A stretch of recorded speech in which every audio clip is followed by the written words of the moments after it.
Reencarnações. Você acredita em reencarnação? Eu não acredito, pois tenho certeza absoluta e irrevogável em reencarnações. Vamos ver Revista Espírita, abril de 1862. Título: Reencarnação. A vida futura é a pedra angular de toda doutrina religiosa. Indiscutivelmente, a vida futura não é uma coisa palpável, mas pode ser compreendida pelo raciocínio. Todas as questões morais, psicológicas e metafísicas se ligam de maneira mais ou menos direta à questão do futuro. Disso resulta que dessa questão depende a racionalidade de todas as doutrinas filosóficas e religiosas. O Espiritismo vem, por sua vez, não como uma religião, mas como uma doutrina filosófica, trazer a sua teoria apoiada no fato das manifestações. Ele não se impõe, não exige confiança cega, entra no número dos concorrentes e diz: examina, compara e julga. Se achar algo melhor do que isso, toma-o. Ele não diz: venho destruir os fundamentos da religião e substituí-la por um culto novo. Diz: não me dirijo aos que creem e se acham satisfeitos com suas crenças, mas aos que abandonam as suas fileiras pela incredulidade. A vida futura é o objetivo essencial de toda a doutrina moral. Sem a vida futura, a moral carece de base. O triunfo do Espiritismo está precisamente na maneira pela qual apresenta o futuro. Além das provas que oferece, o quadro que apresenta é claro, simples, lógico, conforme a justiça e a bondade de Deus. Sim, é bem assim que deve ser. É assim que eu imaginava. E se não havia acreditado, é porque me tinham mostrado a vida futura de outro modo. Mas o que é que dá à teoria do futuro um tal poder? O que é que lhe conquista tantas simpatias?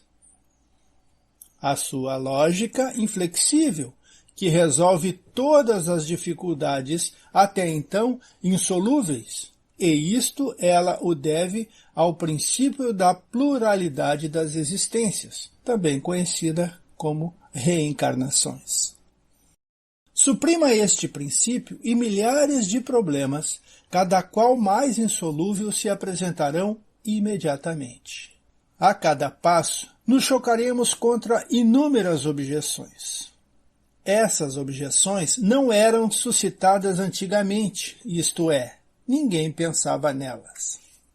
Mas hoje, que a criança se fez homem, quer ir ao fundo das coisas, quer ver claro o caminho por onde é conduzido, sonda e pesa o valor dos argumentos que lhe apresentam, e, se estes não lhe satisfazem a razão ou o deixam no vago e na incerta, rejeita-os, aguardando coisa melhor.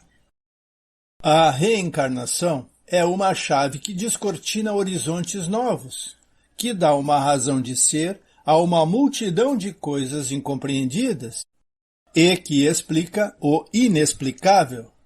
A reencarnação concilia todos os acontecimentos da vida com a justiça e a bondade de Deus.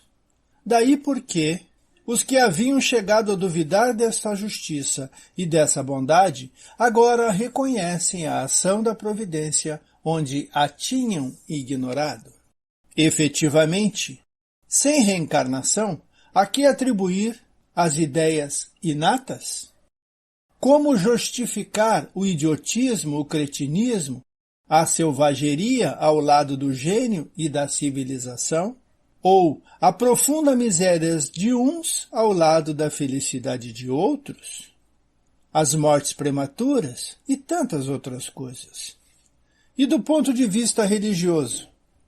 Dogmas como o do pecado original, a queda dos anjos, a eternidade das penas, a ressurreição da carne e outros. Em resumo, o homem atual quer compreender. O princípio da reencarnação ilumina o que estava obscuro. Livro dos Espíritos, questão 167. Qual é o objetivo da reencarnação? Expiação, melhoramento progressivo da humanidade. Sem isso, onde estaria a justiça? 171. Em que se baseia o dogma da reencarnação? Na justiça de Deus e na revelação. Repetimos: um bom pai deixa sempre para seus filhos uma porta aberta ao arrependimento. A razão nos diz que seria injusto privar para sempre da felicidade eterna todos aqueles cujo aprimoramento não dependeu deles mesmos. Todos os homens são filhos de Deus. Só o homem egoísta pode pregar a injustiça, o ódio implacável e os castigos sem perdão. Kardec comenta: todos os espíritos estão destinados à perfeição relativa, e Deus lhe fornece os meios de alcançá-la pelas provações da vida corporal. Sua justiça lhe permite cumprir em novas existências o que não puderam fazer ou acabar numa prova. A doutrina da reencarnação, que consiste em admitir para o homem diversas existências sucessivas, é a única que responde à ideia que fazemos da justiça de Deus em relação aos homens que se acham numa condição moral inferior. A única que pode nos explicar o futuro e firmar nossas esperanças, porque nos oferece o meio de resgatar nossos erros por novas provações. A razão nos demonstra esta doutrina e os espíritos a ensinam. O homem que tem consciência de sua inferioridade encontra na doutrina da reencarnação uma esperança consoladora. Quem é que, no término de sua caminhada, não lamenta ter adquirido muito tarde uma experiência que não pode mais aproveitar? Porém, essa experiência tardia não está perdida. Tirará proveito dela numa nova existência. A doutrina espírita não é dogmática no sentido que se conhece em alguns credos religiosos, que adotam o princípio de filosofia, em que a fé se sobrepõe à razão para acomodar e justificar suas posições de crença.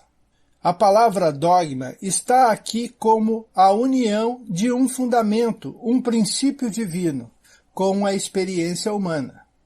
Allan Kardec a emprega aqui e nas demais obras da codificação espírita com esse sentido. E, igualmente, os espíritos se referiram ao dogma da reencarnação com essa significação. Vamos ficar por aqui, agradecidos e pedindo sempre: Jesus esteja conosco.